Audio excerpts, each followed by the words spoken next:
हम सब ने कभी ना कभी अपने आसपास ब्लैक मैजिक के बारे में सुना है। बहुत से लोगों ने कभी हॉरर मूवीज देख के सोचा भी होगा कि कहीं हमारे घर में कोई भूत तो नहीं, या हम पर कोई ब्लैक मैजिक तो नहीं हुआ। जी, तो यही है आज का टॉपिक कि क्या आप पर कभी ब्लैक मैजिक हुआ है। हमने हमेशा अपने आसपास ऐसी स्टोरीज सुनी है जिनमें लोग बताते हैं कि कैसे उन पर या उनके किसी जानने वाले पर ब्लैक मैजिक हुआ हो और वो बहुत बीमार पड़ गए हों, या उन्होंने अपने फाइनेंशियल इश्यूज से सफ़र किया हो, या हो सकता है उनकी लाइफ में कोई फैमिली इश्यूज आए हों जैसे डाइवोर्स। अब यहाँ इस बात पर बहुत डिबेट होती है कि कुछ लोग अपनी सारी गलतियों का ब्लेम ब्लैक मैजिक जैसी चीज़ों पर डालते हैं, और कई सारे केसेस में ये रियल भी होता है, जो हम आज जानेंगे कि कैसे पता चलता है कि आप पर ब्लैक मैजिक हुआ है। अब यहाँ ये बात दिमाग में रखना बहुत ज़रूरी है कि हर चीज़ ब्लैक मैजिक नहीं हो सकती। ये बेसिक साइंस है जो हम सब ने कभी ना कभी गो थ्रू किया होगा अपनी लाइफ में, क्योंकि हम सबको कभी हेडेक, कभी बॉडी एक, कभी डिप्रेस्ड फील होता है, लेकिन ज़रूरी नहीं है कि ये सब ब्लैक मैजिक ही हो। सबसे पहला सिम्टम कि आपको बिला वजह बहुत लाउड हंसने की या रोने की आवाज़ आती हो अपने आसपास से। मतलब ये नॉर्मल नहीं है, लेकिन ये ब्लैक मैजिक का एक सिम्टम है, उन नॉर्मल सिम्टम से हटके हेडेक और बॉडी एक की तरह नहीं है।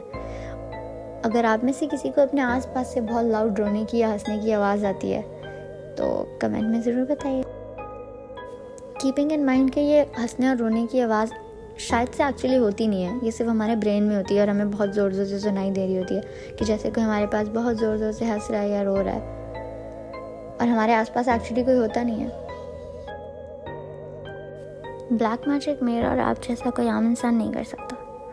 ब्लैक मैजिक करने वाले लोग बहुत स्पेसिफिक होते हैं, जिन्हें इसके बारे में बहुत ग्रेट नॉलेज होती है, क्योंकि ब्लैक मैजिक का एक बहुत फैसिनेटिंग फैक्ट ये है कि अगर मैं किसी पे ब्लैक मैजिक कर रही हूँ और मैं उसे बहुत बीमार कर देना चाहती हूँ तो डेफिनेटली मैं एक रिचुअल परफॉर्म करूँगी, और अगर मैं उस रिचुअल में कोई 1% भी गलती कर दूँ तो वो पूरा ब्लैक मैजिक बैकफायर कर देगा, यानी जो बुराई मैं उस पर डालना चाहती थी अब वो मुझ पे आ जाएगी। तो ब्लैक मैजिक एक बहुत ज़्यादा ऐसी चीज़ है जो हर कोई नहीं कर सकता। इसके लिए आपको बहुत ज़्यादा स्पेसिफिक लोगों के पास जाना पड़ता है, जो आपको हर जगह तो नहीं मिलते ऑब्वियसली।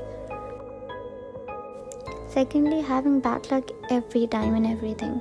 अगर आपको भी ऐसे लगता है कि आप कुछ भी करते हो तो आपका लक ही नहीं चलता है, या आपके आसपास कोई ऐसे इंसान है जो हर वक्त कंप्लेन करता हो कि यार मैं कितना भी ट्राई करूँ कुछ होता ही नहीं है, बहुत ही बैड लक है। यूजुअली बैड लक इसलिए देखा जाता है ब्लैक मैजिक के विक्टिम्स में क्योंकि उनका लक ऑब्वियसली पहले बहुत अच्छा होता है, लोग उनसे जलते हैं, उनकी सक्सेस को एनवी करते हैं, इसलिए उन पर ब्लैक मैजिक करवाया जाता है ताकि उनका बैड लक या डाउनफॉल शुरू हो जाए। इसलिए यूजुअली वो हमेशा आपको कंप्लेन करते मिलेंगे कि यार हम जितना भी ट्राई करने नहीं होता है, हम अपना 100% दे दें फिर भी नहीं होता। तो अगर ऐसे लोग आपके आसपास है जो हमेशा आपको लगता हो कि यार वाकई इनके साथ बैड लक होता है, तो हो सकता है वो भी ब्लैक मैजिक के विक्टिम है। Thirdly, issue with remembering stuff.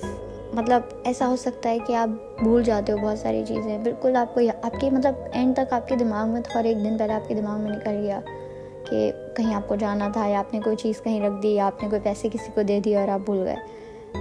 ये हमें से बहुत लोगों के साथ होता है क्योंकि हमारी लाइफस्टाइल्स अलग है, लेकिन अगर किसी के साथ अचानक से डेवलप हो गया हो कि उसे चीज़ें याद नहीं रहती हैं, वो सब भूल जाता है, जिसकी वजह से उसे लॉस हो रहा है, तो हो सकता है कि वो भी ब्लैक मैजिक का विक्टिम हो।